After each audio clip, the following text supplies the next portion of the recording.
நாகையில் அமைந்துள்ள மகா உச்சமா காளியம்மன் கோவில் வைகாசி திருவிழா காப்பு கட்டுதல் நிகழ்ச்சியுடன் விமர்சையாக துவங்கியது. 5 நாட்கள் நடைபெறும் வைகாசி திருவிழாவின் 2ஆம் நாள் நிகழ்ச்சியான கோவிலில் மாவிளக்கு ஏற்றிய அம்மனுக்கு படையலிட்டு நேர்த்திக்கடன் நிறைவேற்றப்பட்டது.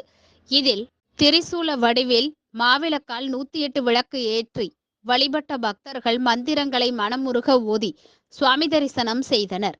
அதனைத் தொடர்ந்து சிறப்பலங்காரத்தில் எழுந்தருளிய உச்சமா காளியம்மனுக்கு மகா தீபாராதனை நடைபெற்றது.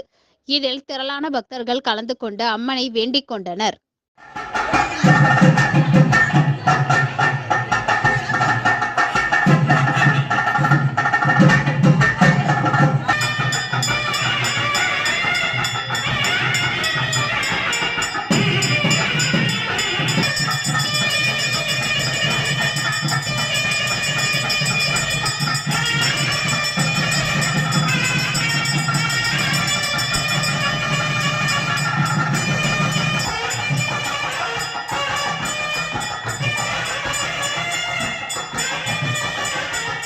Por